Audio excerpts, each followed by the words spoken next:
तो हेलो विद्यार्थियों, बहुत स्वागत है आपके अपने YouTube channel MP super hand वाला में। तो विद्यार्थियों, आपका अपने एमपी सुपर हैंड वाला एक बार फिर से एक न्यू वीडियो लेकर आ गया है, जिस पर चर्चा होगी सुपर हैंड एग्जाम की जो वेटिंग लिस्ट है वो कब आएगी, और जिस भी छात्र का सुपर हैंड एग्जाम क्रैक नहीं हुआ है उस छात्र का क्या होगा और उसे आगे क्या करना पड़ेगा। और भाई, जिसने भी एग्ज़ाम को पास कर लिया सुपर हैंड के एग्ज़ाम को, उसके त्रैमासिक पेपर कहाँ पर होने वाले हैं भाई, इन सारे क्वेश्चनों की चर्चाएँ होंगी और परिचर्चाएँ होंगी। क्योंकि विद्यार्थियों, सुपर हैंड वाला किसका साथी है? सिर्फ और सिर्फ विद्यार्थियों आपका साथी है। विद्यार्थियों, सबसे पहले निवेदन करूंगा कि अगर आप लोग इस वीडियो तक पहुंच गए हैं तो इस वीडियो को अंत तक ही देखकर जाना, क्योंकि सुपर हैंड वाला का हर एक वीडियो अत्यंत महत्वपूर्ण होता है, जो कि जुड़ा होता है सीधा का सीधा आप लोगों से। विद्यार्थियों, बहुत सारे बच्चों के कमेंट आ रहे थे कि सर एक बार फिर से सुपर हैंड एग्जाम की जो वेटिंग लिस्ट आने वाली है वो कब आएगी, उसके ऊपर एक बार फिर से वीडियो बनाइए, और जिस भी छात्र का सुपर हैंड एग्जाम क्लियर नहीं हुआ है उसका आगे क्या होगा, इस विषय पर भी विद्यार्थियों बहुत सारे बच्चों के कमेंट्स आ रहे थे। तो विद्यार्थियों, इस विषय में इस वीडियो को पूरा कवर किया जाएगा, ठीक है। तो विद्यार्थियों, सारी चर्चाएं की जाएंगी, इसलिए विद्यार्थियों फटाफट से वीडियो को लाइक कर दीजिए और चैनल को कभी सब्सक्राइब कर लीजिए। और जिस भी छात्र ने विद्यार्थियों 70 से ज़्यादा नंबर ला लिया है और उसका सिलेक्शन नहीं हुआ है, तो विद्यार्थियों उसके लिए भी एक बहुत बड़ी खुशखबरी है, जो कि मैं वीडियो के अंत में बताने वाला हूं। इसलिए विद्यार्थियों, वीडियो को पूरा ही देखकर जाइएगा। तो विद्यार्थियों, सबसे पहले बात कर लेते हैं सुपर हैंड एग्जाम की वेटिंग लिस्ट कब आएगी। तो विद्यार्थियों, सबसे पहले तो मैं आप लोगों को बता दूं कि सुपर हैंड की जो वेटिंग लिस्ट होती है उसकी जो डेट होती है वो निश्चित नहीं होती है, ठीक है। विद्यार्थियों, कभी कभी क्या होता है, आमतौर पर 3 से 4 दिनों के अंदर में जो है वेटिंग लिस्ट आ जाती थी। विद्यार्थियों, कई वर्ष में ऐसा हुआ है विद्यार्थियों की जो वेटिंग लिस्ट है वो 1 वीक में आ चुकी थी। कई केसों में विद्यार्थियों ये भी हुआ है कि जो वेटिंग लिस्ट है वो तुरंत जारी कर दी जाती थी। विद्यार्थियों, इस बार के केस में ऐसा लग रहा है कि जो आप लोगों की वेटिंग लिस्ट है वो विद्यार्थियों, जब तक आप लोगों के जो एडमिशन नहीं हो जाते हैं तब तक की विद्यार्थियों जो आपकी वेटिंग लिस्ट है वो आने की संभावना नज़र नहीं आ रही है। लेकिन विद्यार्थियों, सूत्रों से खबर ये भी मिल रही है कि जो आपकी वेटिंग लिस्ट है वो 1 से 2 वीक में आ सकती है, क्योंकि विद्यार्थियों ऐसे बहुत सारे बच्चे हैं जिनके जो नंबर हैं वो 70 से प्लस जा रहे हैं। और विद्यार्थियों, इस बार का जो कट ऑफ है वो 74 गया हुआ है, ठीक है। इस बार का जो कट ऑफ है विद्यार्थियों कितना गया हुआ है? 74 गया हुआ है, ठीक है। इसलिए विद्यार्थियों, जब तक कि एडमिशन की प्रोसेस चालू नहीं हो जाती है तब तक की जो वेटिंग लिस्ट है विद्यार्थियों उसका आना तय नहीं माना जा रहा है, ठीक है। लेकिन विद्यार्थियों, एक बात मैं और स्पष्ट कर दूं कि जो सुपर नेट की वेटिंग लिस्ट होती है उसका काम विद्यार्थियों लगभग 1 महीने तक चलता है, क्योंकि विद्यार्थियों जब तक कि सारे एडमिशन नहीं हो जाते हैं तब तक की जो वेटिंग लिस्ट है उसका काम चलते रहता है, ठीक है। एडमिशन के अंत तक जो है वेटिंग लिस्ट से नाम चलते रहते हैं। अब उदाहरण के लिए मैं आप लोगों को बताऊं कि एडमिशन की जो डेट है वो 6 तारीख है, ठीक है। एडमिशन की जो डेट है वो 6 सितंबर है, और विद्यार्थियों 5 सितंबर की डेट में अगर किसी छात्र का मन पलट गया कि नहीं यार अब एडमिशन नहीं होना चाहिए या फिर मुझे एडमिशन नहीं लेना चाहिए, तो ऐसी स्थिति में भी विद्यार्थियों पूरे एडमिशन हो जाने के बाद में भी आप लोगों को कॉल आ जाएगा, मैसेज आ जाएगा कि भाई आपका जो वेटिंग लिस्ट से है जो नाम आ जाएगा। विद्यार्थियों, क्या करना है आप लोगों को, पहले तो MPSOS की साइट पर चले जाना है और चेक करते रहना है कि जो वेटिंग लिस्ट है वो कब आएगी, ठीक है। तो विद्यार्थियों, इसकी जानकारी आप लोग को कहाँ पर मिलेगी? आप लोगों को मिलने वाली है MPSOS की साइट में मिलने वाली है, ठीक है।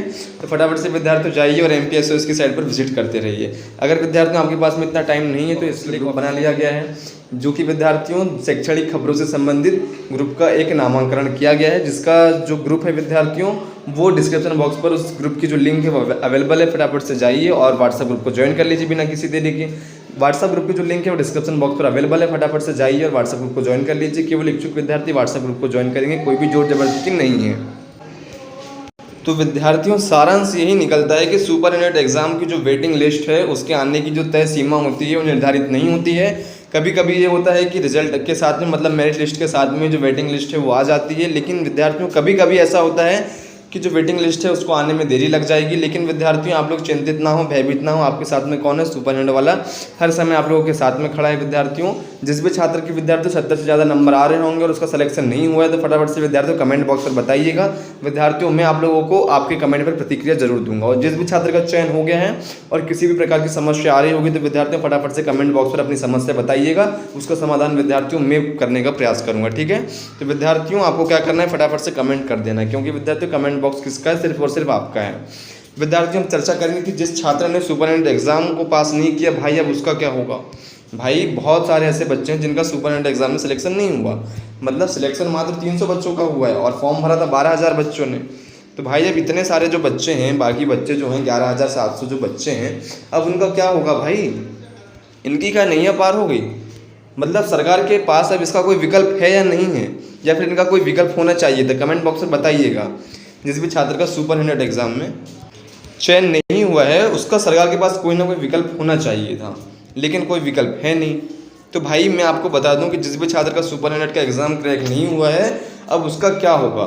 तो भाई सिंपल सी मैं आप लोगों को बात बता दूं कि सुपरिटेंडेंट एग्ज़ाम जिस भी छात्र ने क्रैक नहीं कर पाया है उसका कुछ भी नहीं होगा।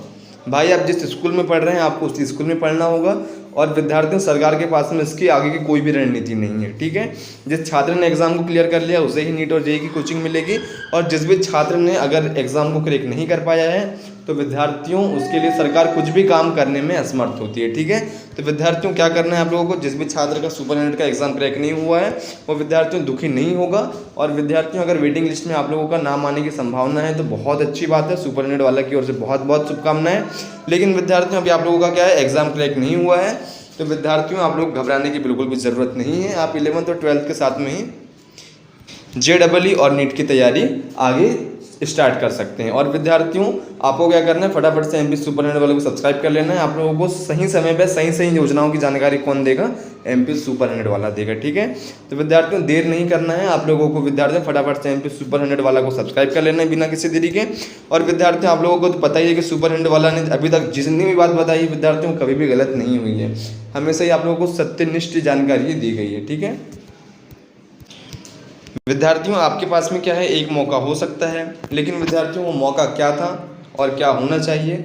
विद्यार्थियों सरकार के पास में इसकी आगे की रणनीति होना था कि जिस भी छात्र का अगर एग्ज़ाम क्रैक नहीं हुआ है तो उसके लिए आगे की योजना क्या होनी चाहिए थी। अगर विद्यार्थियों किसी भी छात्र को अगर ऐसा लगता है कि ऐसी कोई आगे की योजना होना चाहिए थी कि जिस भी छात्र का सुपरिटेंडेंट का एग्ज़ाम क्रैक नहीं हुआ है तो उसके लिए आगे की सरकार के पास कुछ रणनीति होना चाहिए, तो विद्यार्थियों कमेंट बॉक्स में ज़रूर बताइएगा। लेकिन विद्यार्थियों अभी तो मुद्दे की बात यही है कि जिस भी छात्र का सुपरिटेंडेंट का एग्ज़ाम क्रैक नहीं हुआ है तो वो विद्यार्थी अपना ध्यान जो है सुपरिटेंडेंट से हटा ले, क्योंकि भाई अब सुपरिटेंडेंट का जो सहारा था, सुपरिटेंडेंट के जो भी निर्देश थे, जो भी आप लोगों को जितने भी दिशा निर्देश मिल रहे थे, अब वो आप लोगों के कोई भी काम की नहीं है। विद्यार्थियों कुल मिलाकर आपका जो समय है वो बर्बाद है।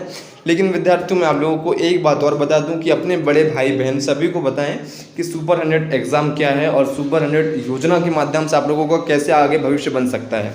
ध्यान रहे जिस भी छात्र का सुपरिटेंडेंट एग्ज़ाम क्लियर नहीं हुआ है वो मायूस नहीं होगा, निराश नहीं होगा, लेकिन विद्यार्थियों अपने बड़े भाई बहनों को बता सकते हैं कि किस तरीके से वे अभी से कक्षा 10वीं से सुपरिटेंडेंट एग्ज़ाम की तैयारी कर सकते हैं और भविष्य में अपना कैसा बेहतर देने का प्रयास कर सकते हैं। लेकिन विद्यार्थियों अभी फ़िलहाल मैं आप लोगों को इतना ही बता दूं कि अगर आप लोगों का सुपरिटेंडेंट एग्ज़ाम में सिलेक्शन नहीं हुआ है तो विद्यार्थियों सुपरिटेंडेंट से ध्यान हटाना बिल्कुल भी बंद कर दें भाई, क्योंकि भाई अब आगे आप लोगों का कुछ भी नहीं होने वाला है और सुपरिटेंडेंट वाला आप लोगों को किसी भी प्रकार का भरोसा नहीं दिलाएगा और आपका समय व्यर्थ नहीं करेगा, क्योंकि विद्यार्थियों सुपरिटेंडेंट वाला के साथ में बहुत सारे बच्चों का विद्यार्थियों भविष्य दाव पर लगा हुआ होता है, क्योंकि विद्यार्थियों सुपरिटेंडेंट वाला ही एक ऐसा माध्यम है जो कि आप लोगों को सत्य और सटीक जानकारी सबसे पहले देता है। विद्यार्थियों अब बात करेंगे जिस भी छात्र का सुपरिटेंडेंट एग्जाम क्लियर हो चुका है तो विद्यार्थी उसके त्रैमासिक एग्जाम कहाँ पर होंगे। लेकिन विद्यार्थियों एक बात मैं और बता दूं, जिस भी छात्र के 70 से ज़्यादा नंबर आ रहे होंगे उसके लिए विद्यार्थियों वीडियो के अंत में एक खुशखबरी बताई गई है, वो छात्र वीडियो को अंत तक ही देखकर जाइएगा, ठीक है विद्यार्थियों। तो मैं आप लोगों को बता दूं कि जो आप लोगों के त्रैमासिक एग्जाम है विद्यार्थियों वो कहाँ पर होंगे। विद्यार्थियों जो आप लोगों के त्रैमासिक एग्जाम है वो अपने अपने स्कूल में ही होंगे। विद्यार्थियों जो मैं आप लोगों को ये बात स्पष्टीकरण के साथ में इसलिए बता रहा हूँ क्योंकि विद्यार्थियों मेरे खुद के केस में भी ऐसे ही हुआ था कि जो मेरे त्रैमासिक एग्जाम हुए थे वो अपने खुद के स्कूल में ही हुए थे। और विद्यार्थियों पिछले 2-3 सालों का अगर मैं अनुभव आप लोगों को बताऊं कि जो त्रैमासिक एग्जाम है वो अपने अपने स्कूल में हुए थे। अब आप लोग कहोगे कि यार त्रैमासिक स्कूल तो अब हम अपने स्कूल में दे देंगे, लेकिन जब हमारा इंदौर और भोपाल के स्कूल में एडमिशन होगा तो फिर हमें वहाँ पर भी क्या त्रैमासिक एग्जाम देना पड़ेगा। तो भाई ऐसा कुछ भी नहीं होता है, ठीक है। आपने यहाँ पर जो भी त्रैमासिक एग्जाम दिए हुए हैं विद्यार्थियों आप लोगों को उसी के आधार पर आप लोगों के जो अंक हैं वहाँ पर ट्रांसफ़र कर दिए जाते हैं, ठीक है। तो विद्यार्थियों आपकी जो पढ़ाई है आगे सिलेबस के आधार पर कराई जाती है। विद्यार्थियों मेरे केस में तो यही हुआ था कि जो त्रैमासिक एग्ज़ाम हुए थे वो अपने अपने स्कूल में हुए थे, मतलब मैंने जहाँ से स्टडी की हुई थी 11th की और उसके बाद में मेरा जहाँ सिलेक्शन हुआ उसके बाद में विद्यार्थियों मैंने जहाँ भी पेपर दिया उसके बाद में मेरे जो नंबर हैं वो वहाँ पर ट्रांसफ़र कर दिए गए स्कूल में, ठीक है।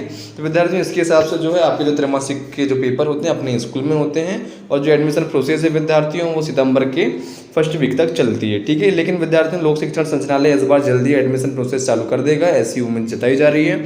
और विद्यार्थियों आपकी जो स्टडी है वहाँ पर विद्यार्थियों शुरुआत से नहीं होती है, विद्यार्थियों आपकी जो स्टडी है वहाँ के वर्तमान के सिलेबस के आधार पर ही होती है।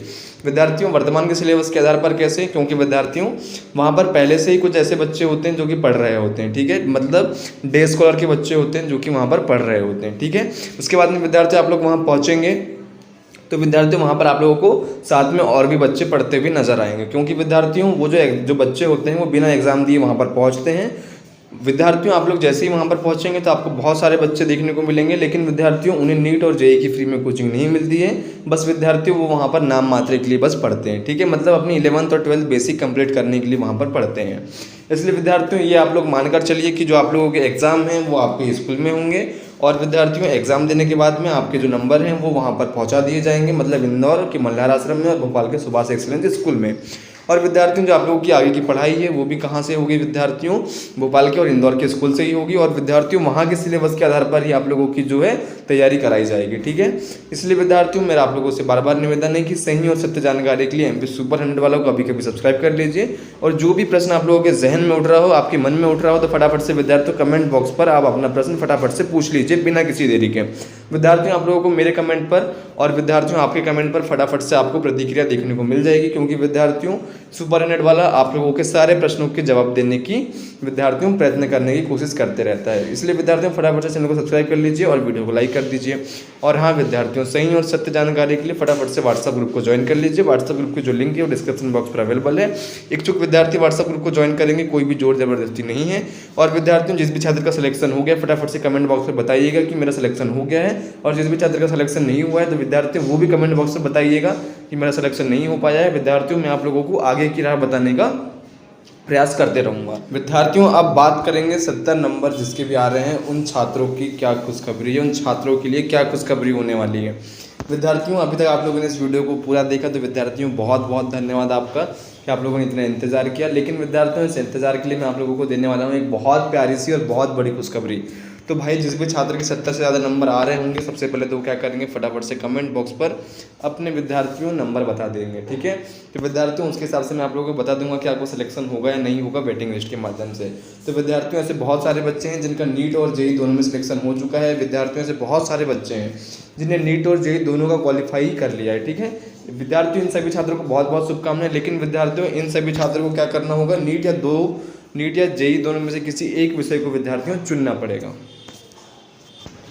तो विद्यार्थियों इस केस में क्या होगा, अगर विद्यार्थी अगर जेईई या फिर नीट दोनों में से किसी एक को चुनते हैं तो विद्यार्थियों दोनों में से एक सीट जो है वो खाली हो जाएगी। उदाहरण के तौर पर अगर कोई छात्र जेईई को चुनता है तो विद्यार्थियों उसकी जो नीट की सीट है वो खाली हो जाएगी, ठीक है। और विद्यार्थियों ने नीट का कट ऑफ है वो कितना गया हुआ है विद्यार्थियों 74, ठीक है। विद्यार्थियों बहुत कम कट ऑफ गया हुआ है, उम्मीद से बहुत कम कट ऑफ गया हुआ है विद्यार्थियों। जो ये नीट का कट ऑफ था विद्यार्थियों लगभग 80 से ऊपर जाना था, लेकिन विद्यार्थियों 74 गया हुआ है, ठीक है। बहुत सारे बच्चों के लिए खुशखबरी की बात हो सकती है। लेकिन विद्यार्थियों जिसके भी 70 ज़्यादा नंबर आ रहे हैं उसके लिए खुशखबरी तो यही है कि आपका जो नाम है विद्यार्थियों वेटिंग लिस्ट में आ सकता है। अब कैसे आ सकता है इस चीज़ को समझना, क्योंकि विद्यार्थियों गया ही कट ऑफ कितना है 74 गया हुआ है। और विद्यार्थियों ऐसे बहुत सारे बच्चे हैं जिनका नीट और जेईई दोनों में सिलेक्शन हो गया है, और विद्यार्थियों इनकी सीट तो खाली हो ही जाएगी, ठीक है। लेकिन विद्यार्थियों ऐसे भी कई छात्र होते हैं जो कि पास होने के बावजूद भी नहीं जाते हैं। किसी छात्र को भ्रम की स्थिति पैदा हो जाती है, किसी छात्र को लगता है कि नहीं अब वहाँ पर पढ़ाई नहीं हो पाएगी, या फिर मेरी यहाँ पर पढ़ाई इतनी हो गई है तो अब मेरा जाना वहाँ पर व्यर्थ है। इसलिए विद्यार्थियों बहुत सारे ऐसे बच्चे होते हैं जो कि सिलेक्शन होने के बाद में भी नहीं जाते हैं। तो ऐसे केस में भी विद्यार्थियों 10 से 20 सीट जो है वो खाली हो जाती हैं। और विद्यार्थियों जिस भी छात्र का वेटिंग लिस्ट में अगर 20वें से लेकर 40वें नंबर तक नाम है तो विद्यार्थियों उसका अंतिम दौर तक सिलेक्शन होने का चांस बना रहता है। इसलिए विद्यार्थियों आप लोग क्या करना है, थोड़ी सी उम्मीद जगा कर रखना है। विद्यार्थियों ज़्यादा भी उम्मीद लगाकर नहीं रखना है, लेकिन विद्यार्थियों मेरा आप लोग माने तो विद्यार्थियों लगभग 50% आपका जो चांस है वो हो सकता है। और विद्यार्थियों जिसके 72 और 73 नंबर आ रहे हैं विद्यार्थियों उसके लिए तो बहुत ज़्यादा खुशखबरी की बात है, क्योंकि उनका सिलेक्शन वेटिंग लिस्ट के माध्यम से हो ही जाएगा। ये विद्यार्थियों मानकर चलिए आप लोग, ठीक है। और विद्यार्थियों बहुत सारे बच्चों के नंबर आ रहे हैं कि हमने जो आंसर है वो चेक किए थे, हमारे नंबर इतने आ रहे हैं, 76 आना था, 77 आना था और मेरा सिलेक्शन नहीं हो पाया है। तो भाई ऐसे बच्चों को मैं बता दूं कि जो आप लोगों ने आंसर चेक किया होगा वो शायद गलत हो सकते हैं या फिर आप लोगों ने गलत स्रोत से अपने आंसर चेक किया होगा। इसलिए विद्यार्थियों आप लोगों को सही नंबर कहाँ से पता चलेंगे, वेटिंग लिस्ट से पता चलेंगे, ठीक है। इसलिए विद्यार्थियों आप लोग क्या कीजिए, वेटिंग लिस्ट का वेट कीजिए और जिस भी छात्र के 70 से ज़्यादा नंबर आ रहे होंगे और उस छात्र ने व्हाट्सएप ग्रुप को ज्वाइन नहीं किया होगा तो फटाफट से जाइए, डिस्क्रिप्शन बॉक्स पर व्हाट्सएप ग्रुप की लिंक दी गई है, फटाफट से व्हाट्सएप ग्रुप को ज्वाइन कर लीजिए बिना किसी देरी के। व्हाट्सएप ग्रुप की जो लिंक है डिस्क्रिप्शन बॉक्स पर अवेलेबल है। केवल इच्छुक विद्यार्थी व्हाट्सएप ग्रुप को ज्वाइन करेंगे, कोई भी जोर जबरदस्ती नहीं है। तो विद्यार्थियों 70 से ज़्यादा नंबर लाने वाले छात्रों के लिए यही थी खुशखबरी, आपका सिलेक्शन हो सकता है। थोड़ी सी आप लोग उम्मीद जगा कर रखिए। सिलेक्शन होने के बाद में विद्यार्थियों आगे की क्या रणनीति होगी इसका भी एक वीडियो जल्द से जल्द लाया जाएगा। लेकिन विद्यार्थियों फिलहाल तो आप लोगों के लिए मुद्दे की बात में यही है कि आप लोगों का जो सिलेक्शन है वो वेटिंग लिस्ट के माध्यम से हो सकता है, क्योंकि भाई वेटिंग लिस्ट में क्या है, अच्छों का भला हो जाता है। फिर आप भाई मजाक से हट के, ठीक है। लेकिन विद्यार्थियों आप लोगों के लिए बहुत वाकई में बहुत बड़ी खुशखबरी है वेटिंग लिस्ट वालों के लिए। वेटिंग लिस्ट भी बहुत जल्द आ जाएगी, आप लोग चिंतित ना हो, भयभीत ना हो। लेकिन विद्यार्थियों फिलहाल तो क्या कीजिए, आप लोग अभी त्रैमासिक परीक्षाओं पर फोकस कीजिए। आपकी जो त्रैमासिक परीक्षाएं हैं वो बहुत नज़दीक हैं, कहीं सुपरनेट के चक्कर में आप लोगों को त्रैमासिक परीक्षा के अच्छे अंकों से हाथ ना धो बैठे। इसलिए विद्यार्थियों त्रैमासिक परीक्षा की तैयारियों के लिए भी एमपी सुपर हैंड वाला को सब्सक्राइब कर लीजिए। एमपी सुपर हैंड वाला आप लोगों को त्रैमासिक एग्जाम की भी तैयारी जोरों शोरों से करवाने वाला है, ठीक है। सुपर हैंड एग्जाम आप लोगों का भला ही क्रैक नहीं हो पाया है, लेकिन विद्यार्थी त्रैमासिक एग्जाम बहुत अच्छे से आप लोग दे पाएंगे और विद्यार्थियों आप अपने स्कूल में टॉप करेंगे, क्योंकि विद्यार्थी आप लोगों ने सुपर 100 की पावर तो देख ही ली होगी। इसलिए विद्यार्थियों बिना किसी देरी के फटाफट से व्हाट्सएप ग्रुप को ज्वाइन कर लीजिए। व्हाट्सएप ग्रुप की जो लिंक है डिस्क्रिप्शन बॉक्स पर अवेलेबल है। केवल इच्छुक विद्यार्थी व्हाट्सएप ग्रुप को ज्वाइन करेंगे और कोई भी जोर जबरदस्ती नहीं है। फटाफट से एमपी सुपर हैंड वाला को सब्सक्राइब कर लीजिए और बेल आइकन कॉल पर सेट कर लीजिए। और विद्यार्थियों कोई भी प्रश्न आपके मन में हो या जहन में हो तो फटाफट से विद्यार्थियों कमेंट बॉक्स पर पूछ लीजिए। विद्यार्थियों बहुत जल्द मिलेंगे एक नई वीडियो के साथ, तब तक के लिए जय हिंद।